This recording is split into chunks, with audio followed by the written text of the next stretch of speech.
Your optimal energy level is a slightly heightened form of your natural state. So if you think about your normal energy level when you talk, that's on a scale of 1 to 10, and you're a 5, then you want to strive for an energy level that is a 6 or a 7.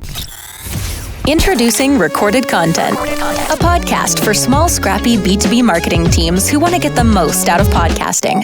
In each episode, we capture stories from industry experts and podcasters. Listen in and uncover what it takes to launch, run, and grow a successful B2B podcast. Check out and subscribe to the show on Spotify, Apple, or wherever you listen to your favorite shows. Let's jump in. When you appear as a guest on a podcast, it can help you connect with a brand new audience. And if you're looking to build the personal brand of the leaders within your company, organizing guest appearances on industry podcasts is a great way to do it. But getting that podcast interview booked is the easiest part. A lot of podcast guests struggle to stand out with a great interview. And what ends up happening is that you waste the opportunity to create a memorable experience for the listeners of whatever podcast you appear on. So today, I'm going to go through 8 tips that'll help you stand out as a podcast guest and win over listeners. The first 5 tips come into play before you even start a recording session. Tips number 6 and 7 are helpful when you're recording, and tip number 8 is designed to help you after the episode goes live. So let's start with the first tip. Prepare to stand out by listening to other episodes. One of the biggest mistakes you can make as a guest is not having a clear understanding of the show you're actually appearing on. And Amanda Natividad, the marketing architect at SparkToro, called this out on Twitter recently. In a tweet, Amanda mentions how important it is to listen to past episodes. And I think this is huge, because before you can shine with the listeners, you have to understand who they are and what they're interested in. The best way I've found to get familiar with a specific show is to first listen to the most recent episode. This way, you get a good understanding of how the host most recently approached the interview. You see how the conversation unfolded, and you get an idea of what the audience may be looking for. I also feel it's helpful to go back and take a look at 2 to 3 other episodes too. But don't just pick random episodes. Try to find episodes that may overlap with some of the ideas you plan to share during the interview. That way you can identify what may have been covered before, and you can try to bring something new to the table. The second tip I have before hitting record is to confirm the plan for the episode. Now, this doesn't mean you need to get a list of every single question from the host, but it means you have an idea of the episode's objective. A big mistake guests make is just showing up to a recording session without any context at all about the conversation. To make sure you're on the same page as the host, work directly with the host on the objective of the episode, or coordinate with a member of their team. And if the host or producer doesn't have a concrete plan for the interview, try asking them this simple question. When I come on your show, what's the best way for me to help your audience? If you ask this single question, you'll often get a good idea of why you were accepted to come on the show in the first place. And this also helps solidify how your past experiences will ultimately help the show's primary audience. The third tip that I have in mind builds upon an idea often shared by my friend Joe Ferraro, or America's Podcasting Coach. On Joe's website, damngoodconversations.com, he talks about preparing strategically for a conversation. And one of the things he recommends is pre-identifying stories and examples to share. I like this approach because I believe a lot of podcasts are fluffy or too high level because they don't provide concrete examples. The details are missing. In a lot of cases, a guest makes a broad statement without any specific anecdotes to back it up. So if you know the reason you're being interviewed, brainstorm some stories that'll help you support any theories or philosophies you present. It's crazy. But if you're a guest who brings very specific stories to the table, you'll stand out in a sea of mediocre interviews.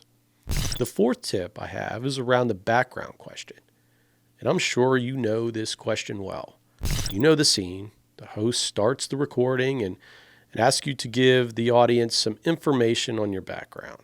And if you're not prepared for this question, you're going to do one of 2 things.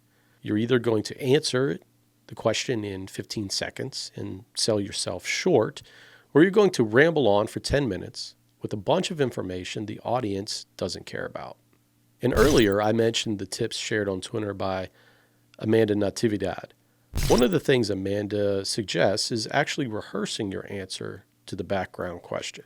This is important because you not only want to get the content right on paper, but you want it to come across naturally as well. And this only happens if you practice. The fifth tip that I have, which is before recording starts, involves setting up your environment 10 minutes in advance. If you get in a recording session and you're spending the first 5 minutes checking your room, plugging in your microphone, searching for headphones, it's going to be hard to settle in for a quality conversation. So block off the half hour before your recording session and plan to get set up 10 minutes before the recording starts. This way, you're ready to go once the host joins your recording session.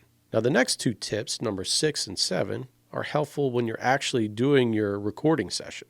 Tip number 6 is all about determining the energy level you want to bring to the conversation. And my friend Joe Ferraro talks about this a lot. He calls it bringing the juice. It's essentially the vibe that you want to create for the audience. Based on Joe's experience as a podcast coach, he suggests that your optimal energy level is a slightly heightened form of your natural state. So if you think about your normal energy level when you talk, that's on a scale of 1 to 10, and you're a 5, then you want to strive for an energy level that is a 6 or a 7. Now, this isn't an exact science, but it helps set your mind before you start a conversation. And with more practice, you can make it a point to bring a bit more energy to your podcast guest appearances.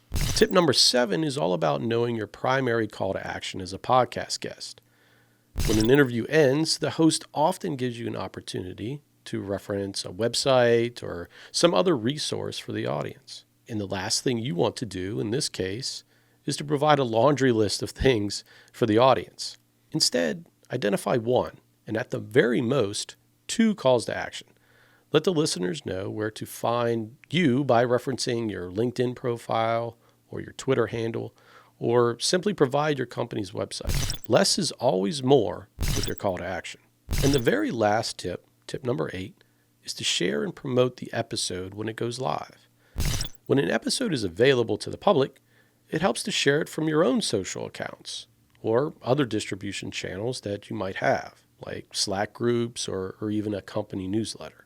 By sharing a podcast episode, you build rapport with the host and create a stronger connection with the listeners of the show. And really, that's what podcasting is all about. So there we have it. 8 tips to help you stand out with your next podcast guest appearance. And I honestly think that if you work on at least 4 or 5 of these, you'll have an amazing chance to stand out from the other guests that are out there. That's all I have for today. Thanks for joining me on this episode of Recorded Content. Thanks for listening to Recorded Content, a show brought to you by Motion, a done-for-you podcasting agency for B2B tech marketers. We do the podcast stuff so you can focus on strategy, building brand awareness, and developing new relationships. To learn more about how you can launch and grow a podcast for your company, check out motionagency.io. Thanks for listening to Recorded Content.